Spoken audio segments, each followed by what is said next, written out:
My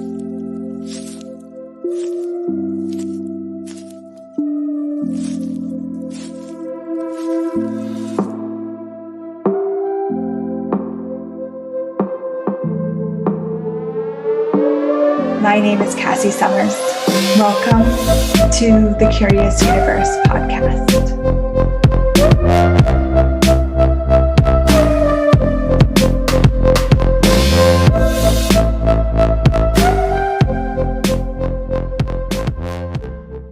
So, hey, we're in between two magical times. I love both Christmas and New Year's. I actually never was a New Year's fan. I wasn't a fan of it. I never really wanted to celebrate it. I didn't really see the value of it. And then I actually learned later that real New Year's occurs sometime in the spring or something. I think I talked about this last year. And I'm like, oh, that makes sense. That's what resonates with me as an energetic New Year's. However, I will acknowledge that the calendar year changes, that we go from the world has agreed that we go from 2024 to 2025. And with that, I wanted to celebrate with you all and jump on here in the Curious Universe with you and have a conversation about something that's been kind of up in my world and seems very relevant to this time, to the changeover, to leaping from this holiday time into this new year, new possibility time. And that is connection points. Yes, I want to explore connection points with you today because here's the thing. We use connection points all the time, a million times a day, not just with people, but with things, with memories, with everything. Connection points, connection points, connection points. And you would think that connection points are a way of greater functioning. But what if connection points are actually a limitation that we've been functioning from, that if we did not function from it, would actually open the doors, the windows, the possibilities to a completely different way of being and engaging with people and creating your life, essentially. Yeah. So what is it, a connection point? It's pretty simple. Think of one of your oldest friends. And when you get together, what are some of those times, like those conversations? Do you remember that time? You know, it comes up in a way that makes you feel connected. Okay. If it's family members, sometimes it's maybe your connection point actually might be the holidays. That can be a connection point. It could be reminiscing about, how you and your sisters used to pick on each other, or you would have these funny little stories. The first time you met someone, connection point could be maybe you met someone at your church or a networking group or some sort of where you first connected. And for some people that will carry on as their connection point forever. For some people it's high school. It's like the high school connection point. So these connection points are a way that we feel connected to someone, right? So I always like to use a little visual of the connection point. So here's my AirPods, and you can tell there's a little receiver here, and I'm going to connect to it. Okay. So here is, let's say this is someone I really care about. Maybe it's let's not do romantic. Let's do something else. Let's do a friend from high school. Okay. So when I get around my friend from high school, to feel like I have connection, I have to find a connection point and connect in. So we feel now, we feel so connected. And that connection point might be referencing a past experience that we had. It might be calling her a nickname. My best friend from high school, her name was Justin, and calling her Jessie just has that warm feeling to me, and it makes me feel connected to the person that she used to be, even though she's changed so much, and so have I since then. It can create that connection point. I think you're already starting to see where I'm going here. Okay. Okay, so now I have this connection point, right? Do you see the limitation in this cord? How much energy can go through here? How much communion can we have? Does everything have to run through the connection point? Mm-hmm. Yeah. So then what if I'm so different? I've lost reference. I don't even remember her nickname from high school. What if I've changed so much and I don't have those reference points to the past? And here we are trying to engage, but we can't feel connected because we're so used to the connection point. We're so used to this connection point and it is no longer there. So the lie is that we're now not connected. What's actually true is if you are not relying on a connection point, then you have access to all of them, and they have access to all of you. And you can have this beautiful communion that can be so much greater than anything that could only go through this small little cord. Mm-hmm. Yeah. So all the connection points that you use during your holiday season, whether you celebrated it or not, will you destroy and create all that times a godzillion. Right and wrong, good and bad, POC and POD, all 100 shorts, boys, poets, creation, species, and beyond. That is the Access Consciousness Clearing Statement. If you've never heard that before, please go to theclearingstatement.com. It's a magic tool we use here on the show. I'm not going to go into a description about it because it's just something that we use. And if you want more information, go there.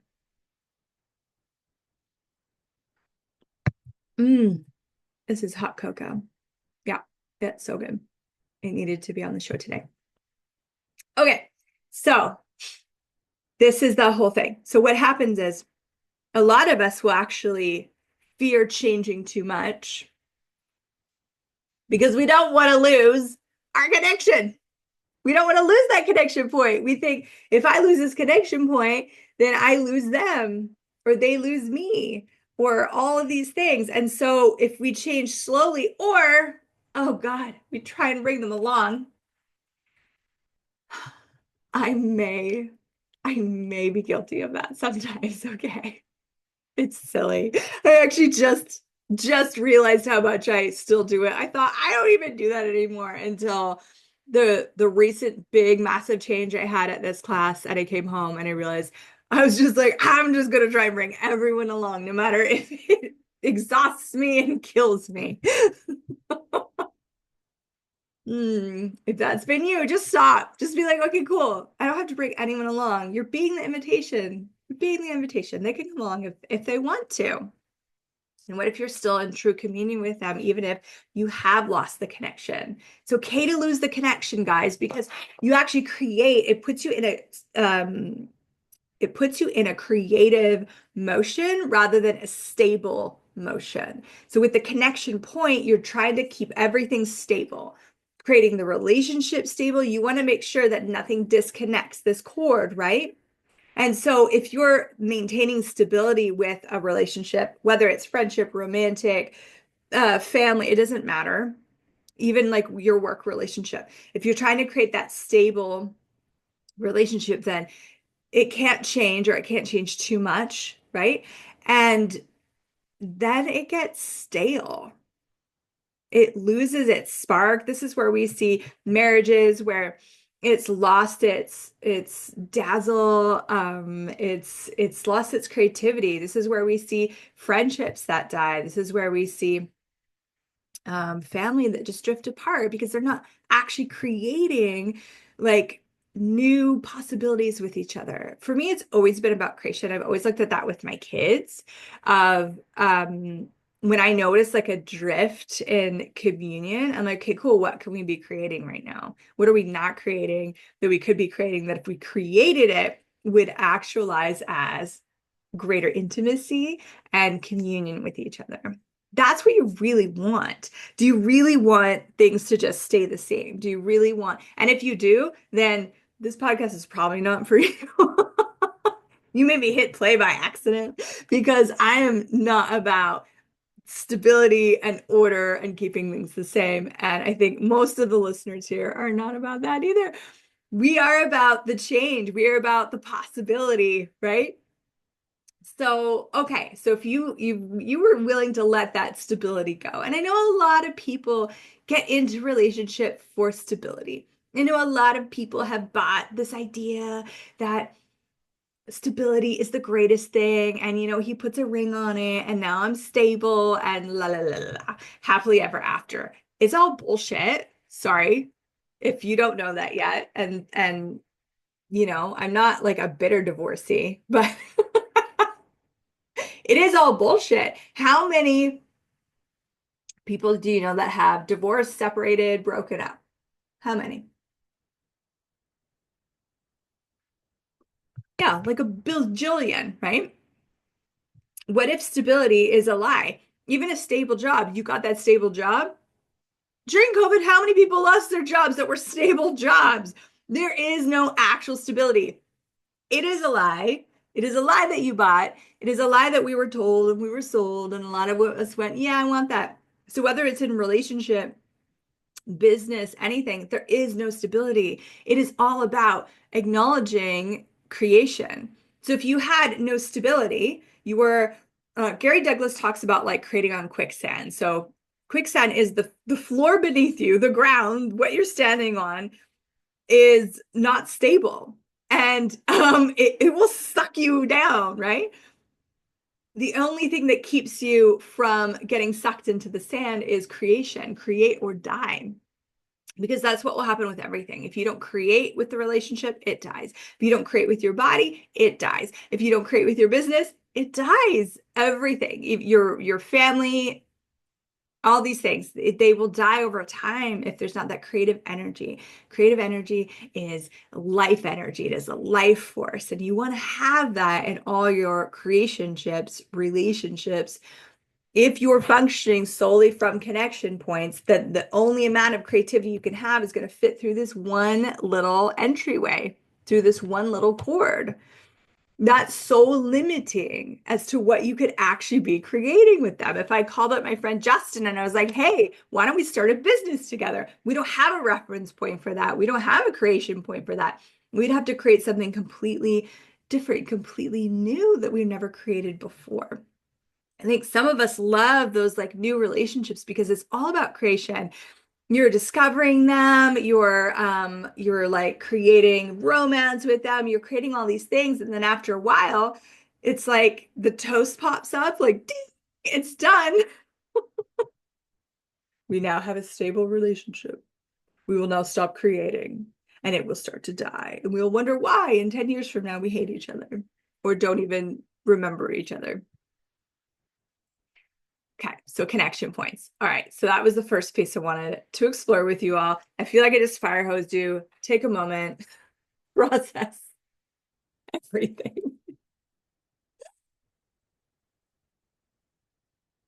Okay, cool. So then I want to look at where also creation points could be used dynamically against you.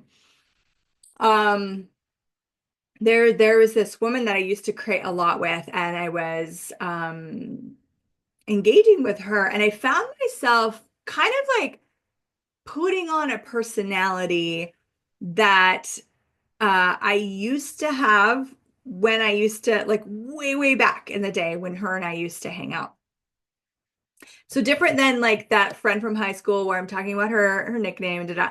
It was more like, and this relationship was extremely controlling. She controlled me. It was, I would say, borderline abusive, a lot of gaslighting going on, okay? And so here I am engaging with her after doing a lot of work, letting stuff go and being willing to open up to infinite possibilities that might include this person in some way. I found myself automatically going into this connection point and like this personality that I had developed to handle um, what used to be impelled at me from this person and just to handle the relationship, this very unkind abusive relationship, right? When I noticed that right away, I was like, wow, even the words I'm using are, it's not how I talk. The energies I'm being, this is not how I want to be in the world. This is not who I am. I don't like, and it almost like I was trying to be judgy of other people. And I'm like, whoa, this is not even me.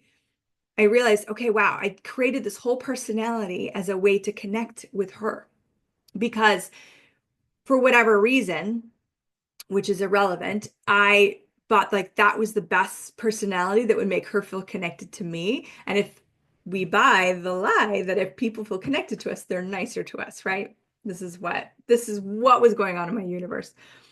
It was such a cool awareness because I realized that, oh, I had that with my ex-husband. Oh, I have that with certain family members.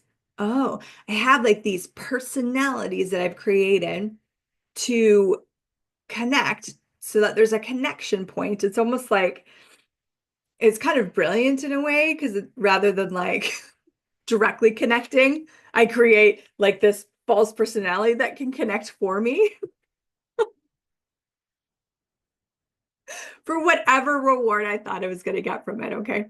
For my ex-husband, it would be, wow, if I'm this way, then he gets what he wants and then he won't be so mean to me, you know? So I started to look at all these connection points. And then this is what really got me. Pay attention, okay? So I realized, okay, so I started to like activate this personality. Call this thing the personality. And the personality, so the cord to me to the personality, so I could connect. Okay. And then in that moment of connection, I could perceive how I could feed my energy to this person and also how they could take the energy from me. So for my ex-husband, for example, our connection point is control, abuse, coercion, domination, all those kinds of things, right? That's our connection point. So when he wants to connect with me, he starts being that energy. And then I go, oh, and then my personality that I created to handle this goes, oh, okay, well, we need to connect now. And then we connect through me being the victim. Yeah. And then once we've connected, whether I'm fighting it or aligning and agree with it, it doesn't matter. If I'm fighting being the victim or I've agreed I'm the victim, we've just connected. Both things will do it, both sides of the coin. We could flip it over, we're still connected. We could flip it over, we're still connected. And then he could just draw all the energy out of me, like I'm a belly button. I don't know. And I was doing that. Like that was me. That was me. I connected. What would happen if I didn't connect? If he was starting to be the abusive energy, and maybe I was the energy of like, oh, that's interesting. That's an interesting point of view. Maybe I was like, I'm going to be chaos, or I'm going to be like super kind, or I'm going to be funny, or maybe I'm like, I'm going to direct sexual energy at you. Like, wow, what are the infinite possibilities there? Rather than connecting, I could actually choose whether or not they want to have it, communion, which would allow me more freedom and me to be able to create what I wanted to create in every moment. You know, the emoji with the brain exploding. This was what happened for me. I emojied all over the place. And then I started to really see all the connection points in my life. What is your connection point to Christmas? What is your connection point to New Year's? What is your connection point to your business? Like, what is your connection point? Maybe you work for someone, your connection point to that company. Yeah. And you might have multiple, right? And you might be like, oh, I have so many. It's great. No, it's not. It's not great. We just talked about it. It's not great. If you're willing to destroy and create those connection points, you are going to open the doors to something truly beyond limitation for you. Let's go to something like business, for example, or money. Okay, money is a great one. What's your connection point to money? You can write it down if you want. What is that? It might be stress. Uh, you might have PTSD. You might have like hedonistic joy. You might have power might be your connection point. Maybe you used money for power or someone used money as power over you. Okay, so you have these connection points. If you have those connection points to money, okay, let's just say stress. Okay, because a lot of people are stressed over the holidays with all the money stuff. Let's say your connection point to money is stress. How do you know? When you think about money, what's the first thing that comes up? That's your connection point. If you engage with it, what energy comes up? Just like if I engage with my high school friend, her cute nickname comes up and cute memories come up of times we've had together. Those are all the connection points. They're activating so I can connect. That's their job. They're doing their job. Okay. When my ex comes up, that activates and my connection points are there. Okay. So when you think about money, what are your connection points? They're all going to pop up. So let's say it was stress, for example, if that's your connection point to money, then do you have any connection to money from peace or playfulness? No. And some of us, when we don't have a connection point to something, it's like we can't even connect to it. We can't even receive it. We can't even, we're like, I don't even know what that is. And from that space, how much receiving? What did I do in my hair? It was so cute. And then it did something weird. Okay, there we go. And from there, from that cutting off of receiving, you could only receive money with the connection point of stress. No, that's not fun. There's so much more available with money. Okay. And then now go to business. Maybe your connection point to your business is overwhelm. If you're an entrepreneur, maybe it's like, oh my God, I need a break. There's just too much to do. It's all on me. Pressure, pressure, pressure, pressure. So when you think about your business and ask, what are my connection points to my business? What are the things that come up? Write them down, or your job, write them down. Okay.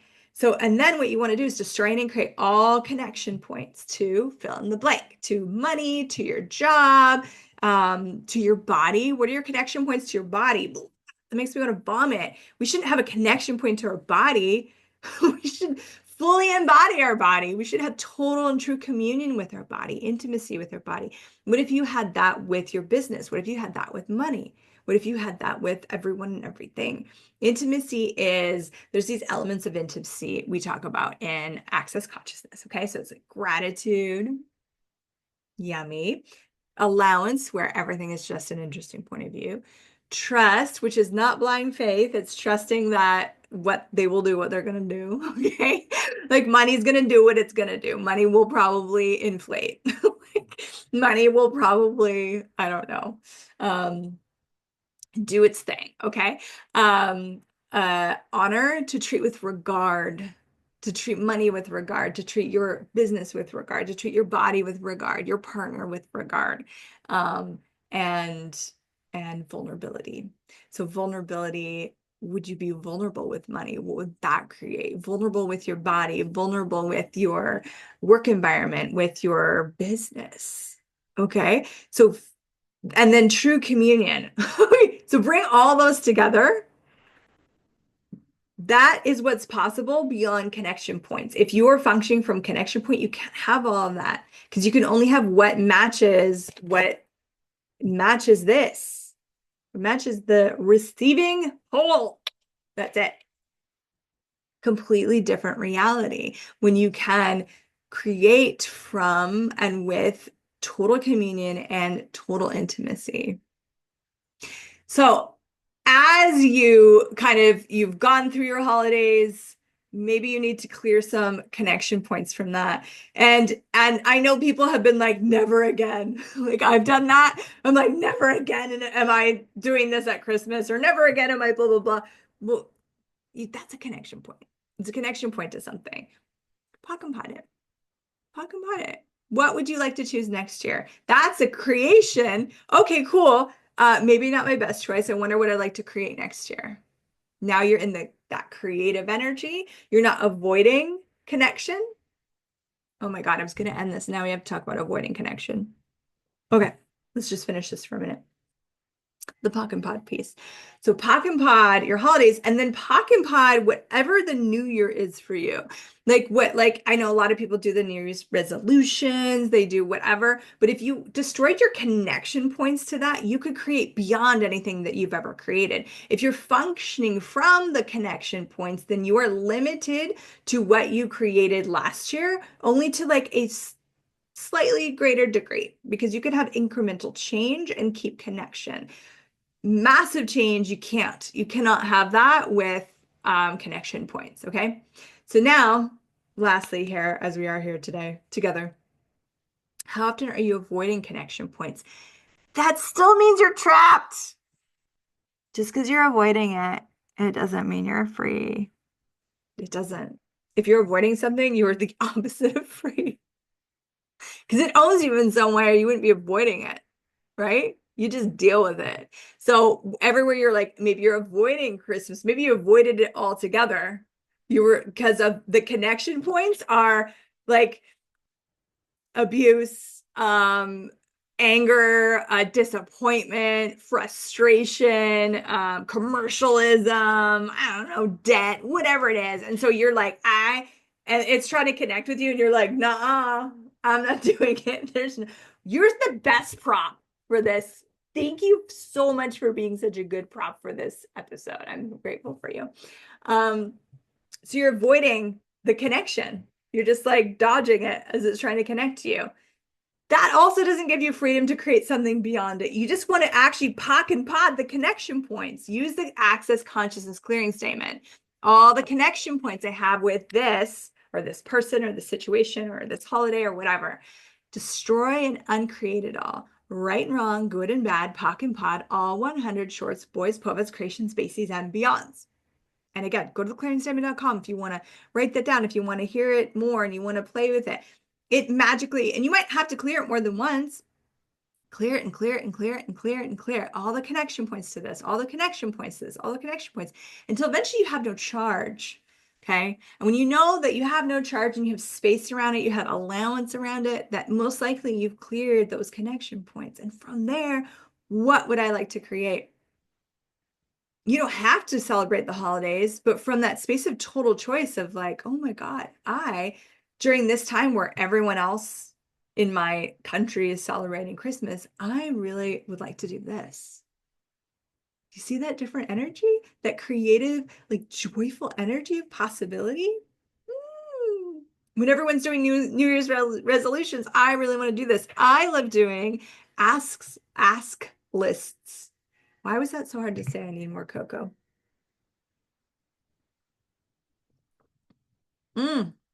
That's good. I like to do kind of creation mapping. I like to oh my God, I have so much fun with that. I've never made a New Year's resolution. I don't think ever. Even as a kid, I was like, ew, no, I'll probably not do it. Um, what would be fun for you? And if you had no connection point and no reference point, then you could create anything. What if 2025 was like, if you had no, and this is part of why I think people like the future, because in a way, you don't have connection points to the future. The tricky ones of you do. I can already perceive it. I know you do. Okay. But generally speaking, especially when it's far out into the future, like if I'm like 40 years from now, I don't really have a connection point to myself. Can I tap into that being? Absolutely. It kind of makes me teary. Maybe you should do that too. 40 years in the future, tap into you. Not from connection, but from that's communion. That's intimacy. That's where possibility lies. That's where the magic happens. Now, if I go back in time, well, I have connection points for everything. Well, not so much anymore because I've been clear. You go far enough out into the future, that's the space in which you can create from.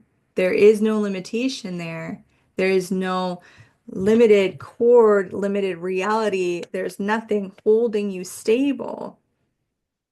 It's just open space of possibility. So what could you create from there? Thank you so much for joining me in the Curious Universe. We will be taking a short break next week over the New Year's, and then we're going to be back with a new season. We're going to freshen up our graphic. So super excited about that. And we're going to have some really fun guests on next season. We're also maybe going to do a live component of the show in some way. We would love any suggestions that you have, anything you'd like to see. I'm looking for topics. I'm looking for guests. I'm looking for format. Like, what, if you could get anything out of this podcast, what would it be? And what if this podcast blew up in 2025? Like, if I had no connection point to what we have created already, we could ask for more people to jump on this podcast and receive the gift of these tools greater than I ever imagined possible. That's my ask. Thank you. Merry Christmas. Happy holidays. Happy New Year. All the things. We'll be seeing you soon. Take care for now. And we'll see you in the next episode, where I love this tagline that I wrote, and I always forget to say it, but in the Curious Universe, where we bypass the structures of this reality so you can have your reality. You can create your own. Yeah, it's true. Bye for now. Thank you for exploring the Curious Universe with me. Your curiosity matters. And what if together we could create a greater, more curious world?